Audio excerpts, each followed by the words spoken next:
আমাদের চেকপোস্ট রামপুর এখানে ভারলার দক্ষিণ গ্রামে আমরা এই কাজটি আমরা আমাদের এডিশনাল এসপি মহোদয়ের উপস্থিতিতে আমরা এই কথার সাথে একমত হবেন এবং এই বলে আমি আমার আজকের যে কর্মসূচি এডিশনাল এসপি মোহাম্মদ সাইফুর রহমান আপনাদেরকে আশ্বস্ত করবে।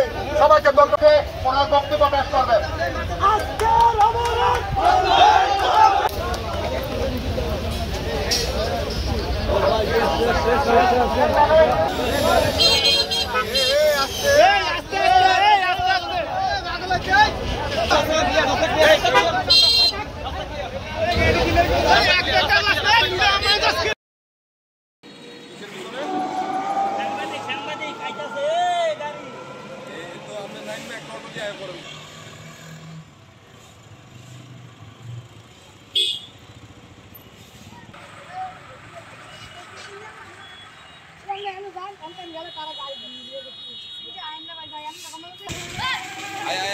শেষ হয়ে যেতেছে নাকি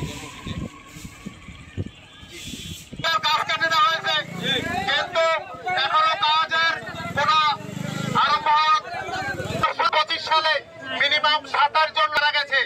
আমরা চাই আর লাশের মধ্যে আমাদের 4 লেনে উন্নীত করে আমাদের জীবনের মান জীবনের সম্মান আমাদের এই যে সরকার বন্ধ করে আমাদেরকে এই অস্বস্তি এবং কষ্টের জীবনযাপন থেকে আমাদেরকে একটি কথা বলতে চাই, আমাদের এই ময়নামতি পার্শ্বঘর পর্যন্ত এই 25 সালে মিনিমাম 27 জন লোক মারা গেছে, 87 জন, কিন্তু গত 3 বছরে 87 জন। গত পরশুদিন পঞ্চনগরে এক হুন্ডা আরোহী ভাই তাদের চাপা পড়ে মৃত্যুবরণ করছে। আমাদের এই ওয়ার্ডের ময়নামতি সাবেক ইউপি মেম্বার আলম মেম্বার মারা গেছেন এবং এই পাশে আমাদের শরীফপুরের 2 জন যুবক তর্তাজাত যুবক এই সড়কে চলতে গিয়ে মারা গেছেন। আমাদের দাবি হচ্ছে 4 লেন করে এই রাস্তার সংস্কার। গত 2 বছর আগে আপনারা দেখতে পাচ্ছেন সড়কের গাছ কেটে নেওয়া গেছে।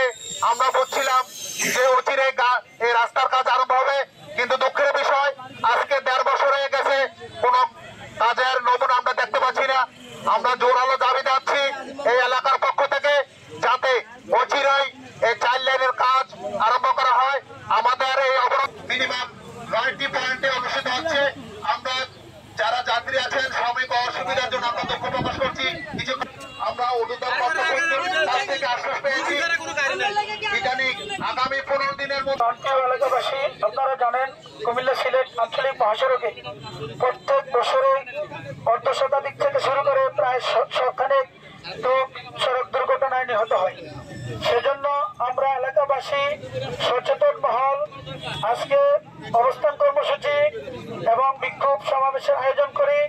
আমরা সরকারের কাছে আবেদন জানাই সরকার যেন আমাদের এই কুমিল্লা সিলেট আঞ্চলিক মহাসড়ককে 4 লেনে উন্নীতকরণ করে দেয় এবং এই রোডে দূরপাল্লার যে গাড়িগুলো আছে তাদের মধ্যে অনেক গাড়ি ফিটনেসবিহীন, চালকদের লাইসেন্স নেই এবং তারা বেপরোয়াভাবে গাড়ি চালানোর কারণে আমাদের এই সড়কে অহরহ দুর্ঘটনা হচ্ছে, যানজট তৈরি হচ্ছে। সেজন্য আমরা আজকের এই অবস্থান কর্মসূচি বিক্ষোভ কর্মসূচি থেকে ঘোষণা দিতে চাই সরকার যেন আমাদের এই কুমিল্লা সিলেট মহাসড়ককে 4 লেনে উন্নীতকরণ করে দেয়। ঠিক কিনা সবাই আছে? আমরা নিরাপদ সড়ক চাই, আমরা সড়কের মধ্যে আর মরতে চাই না। আমরা আমাদের এই সড়কে আমাদের অনেক আপনজনকে হারিয়েছি। আমরা আধা ঘন্টা রাস্তার সমস্যার কারণে গাড়ি চলতে পারে না, রাস্তা খুব খারাপ, অ্যাক্সিডেন্ট হয় প্রত্যেক দিন। এই কারণে এরা অবরোধ করে রাস্তা ঠিক করার জন্যই অবরোধ করেছে। ঠিক করলে কি ভালো হবে না খারাপ হবে? ঠিক করলে রাস্তা ঠিক করলে তো ভালো হবে, সবারই ভালো হবে।